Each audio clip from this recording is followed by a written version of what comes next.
What's up guys, Super Sig Media here, and it's time to eat some slime.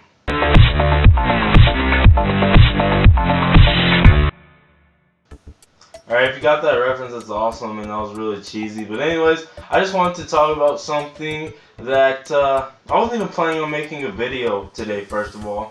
But I watched a video, and they were talking, it's someone I watched, and I like their videos, and they kind of have it's gaming, it's news.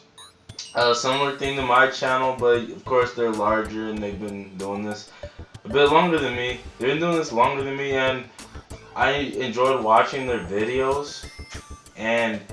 But today they made a video that kind of bothered me, and it's how, I'm not saying a lot of YouTubers do this, but they'll complain about fanboyism, and I don't even know if that's a word, but you know, fanboys in the comment section below, particularly in this case I'm talking about Xbox One and PS4, so Sony and Microsoft fanboys. And he talked about how it was really biased, the reviews for the Titanfall came out yesterday and things like that.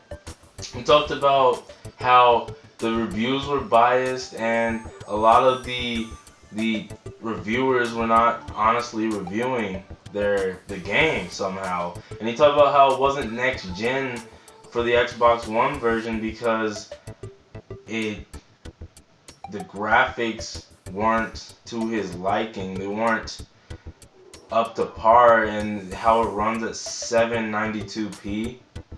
And I was kind of taken aback by this because I enjoy his videos and I know he kind of has a leaning towards a certain, you know, console or whatever, and he never actually says that, but you know, I have a leaning, honestly, but I try to stay very, you know, straight with when I'm talking about the Xbox One or the PS4, and I try to talk about, you know, positives and negatives about both, but since I have a PlayStation, I end up, you know, paying attention more to that news automatically.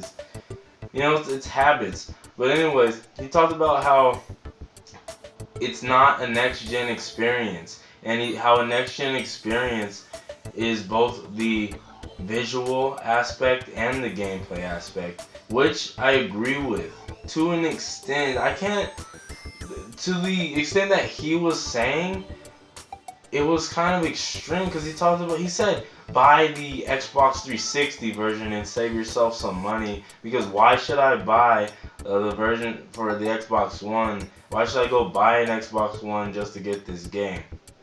Okay, this is the best game probably that came out, the biggest game, the best reviews from developers that most people, or that than any other game that has come out so far for the next gen consoles. And if there's a reason to buy a console, it's this game.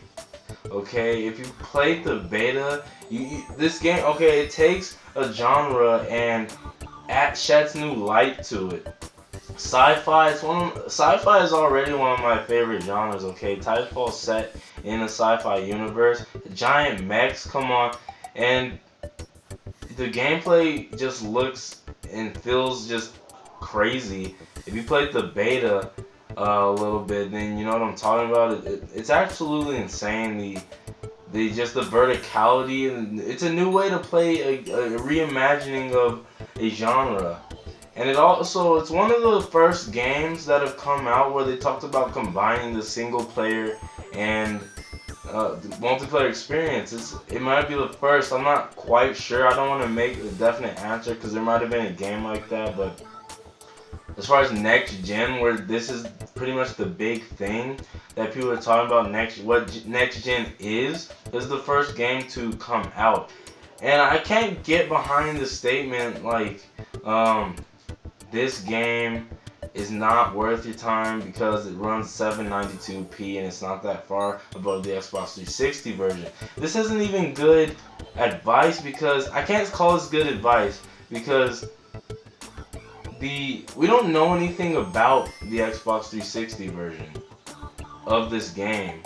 Keep in mind, I'm not, you know, I'm not trying to hate on this particular YouTuber, but it's not just for this specific situation. It's about just this whole this fanboyism in general. And you know, debate can be fine and all, but to the point where it's just, this is not this is not reasoning.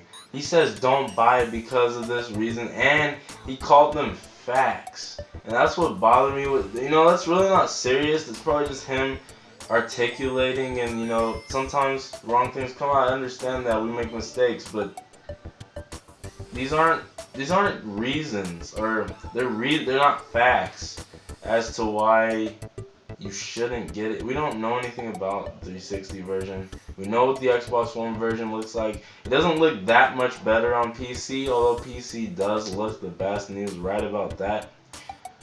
But in general, I just, these sort of statements just kind of bother me, and I just felt like I needed to talk about it a little bit.